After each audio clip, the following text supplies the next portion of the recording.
Hey guys, this is Vaishali.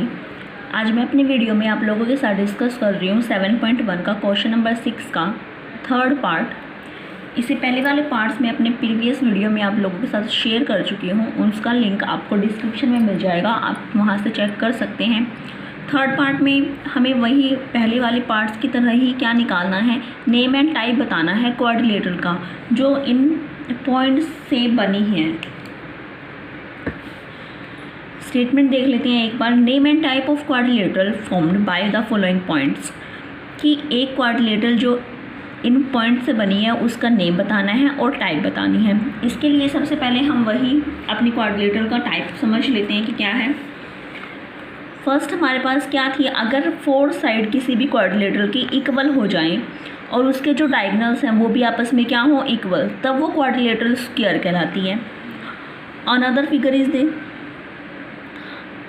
if we have a quadrilateral in which opposite sides are equal, it means AB is equal to DC या फिर हम CD कहें और BC is equal to AD हो और जो इसके diagonals हैं हमारे पास वो क्या हो, इक्वल हो, तब वो क्वाड्रिलेटरल रेक्टेंगल कहलाती है। ये एक और कंडीशन हमारे पास क्या होती है कि अगर अपोजिट साइड हमारे पास क्या है, इक्वल है, लेकिन जो डायगोनल है इसके वो इक्वल नहीं है, तो वो फिगर हमारे पास क्या कहलाएगी, पैरेललोग्राम कहलाएगी। अब हमारे पास ये कंडीशन है जिसके बेस पे हम फाइंड कर सकते हैं कि क्वाड्रिलेटरल का नेम और टाइप क्या है। उसके लिए हमें फाइंड करना पड़ेगा distance between AB, BC, CD। तो हमने डिस्टेंस फॉर्मूला यूज़ करना है। डिस्टेंस फॉर्मूला क्या होता है, x2 - x1 square plus y2 - y1 square under root. अब AB निकाल रहे हैं तो ये होगा x1 y1, ये होगा पॉइंट x2 y2, ये मेरा पॉइंट क्या है x1 y1 और ये क्या होगा x2 y2 होगा AB के लिए।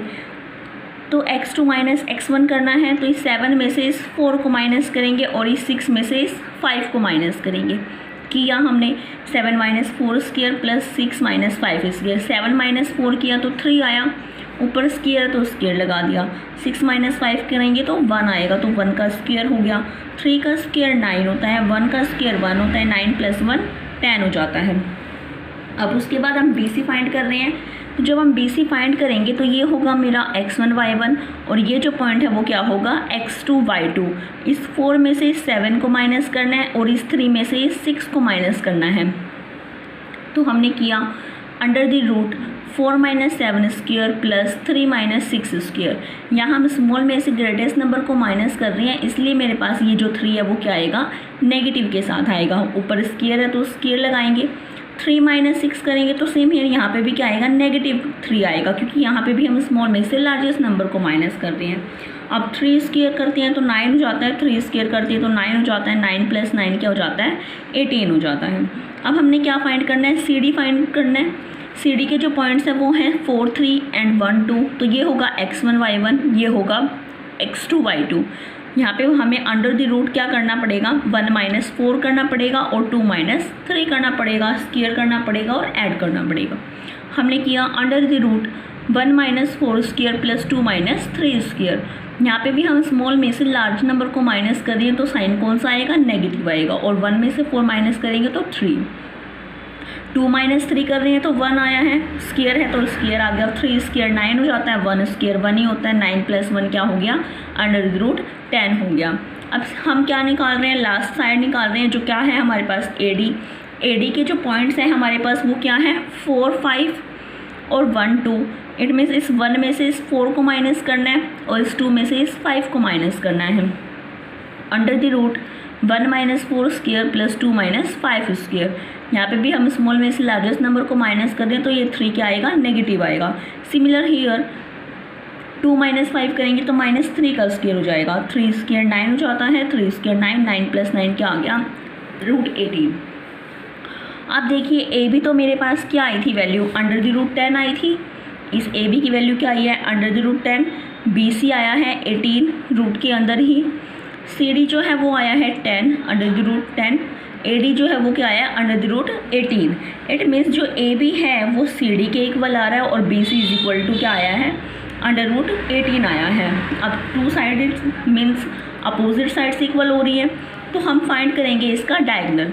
डायगोनल है मेरे पास AC के जो पॉइंट्स है वो क्या है 4 5 और नेक्स्ट पॉइंट क्या है 4 3। इट मीन्स 4 में से 4 माइनस करना है, 3 में से 5 को माइनस करना है। इसी फॉर्मूले में पुटअप करनी है वैल्यू सभी की सभी। तो ये होगा 4 माइनस स्क्वायर प्लस में 3 माइनस 5 स्क्वायर। 4 माइनस 4 करेंगे तो 0 हो जाता है। यहाँ पे स्मॉल में से लार्जेस्ट नंबर को माइनस कर दिया तो माइनस का साइन आएगा, और 3 में से 5 करेंगे तो 2 हो जाता है। 0 स्क्वायर करेंगे तो 0 हो जाएगा, 2 स्क्वायर 4 हो जाता है। 0 में 4 ऐड करेंगे तो √4 मिलेगा, और 4 का रूट क्या हो जाता है 2 हो जाता है। सिमिलर हम BD फाइंड करेंगे। BD के लिए हमारे पास जो पॉइंट्स हैं गिवन वो क्या है 7 6 हैं और 1 2 हैं। तो हमारे पास हमें मिला √1 minus 7 square plus 2 minus 6 square. 1 minus 7 किया तो माइनस 6 का स्क्वायर आएगा, 2 माइनस 6 करेंगे तो माइनस 4 का स्क्वायर आ गया। 6 स्क्वायर इज इक्वल टू 36 होता है, 4 स्क्वायर इज इक्वल टू 16 होता है। दोनों को ऐड किया तो √52 मिला। अब हमारे पास ये देखो कि जो AC आया था वो तो 2 था, BD जो आया है वो √52 है। तो डायगोनल्स क्या है हमारे पास अनइक्वल हैं। तो हमने कंडीशन चेक करनी है कि ये कौन सी क्वाड्रिलेटरल के सेटिस्फाई हो रही हैं। तो हमें तो क्या मिला यहाँ से AB is equal to CD मिला था और BC is equal to AD मिला था। डायगोनल्स इसके क्या हैं अनइक्वल हैं, और हमें पता है कि अगर अपोजिट साइड्स इक्वल होती है और डायगोनल्स जो हैं उसके वो अनइक्वल हो तो जो फिगर है वो क्या कहलाती है पैरेललोग्राम कहलाती है। और अगर ये डायगोनल्स इक्वल होते तो ये क्या हो जाता रेक्टेंगल हो जाता। आज की वीडियो में बस इतना ही, मिलते हैं अपने नेक्स्ट वीडियो में, तब तक के लिए बाय।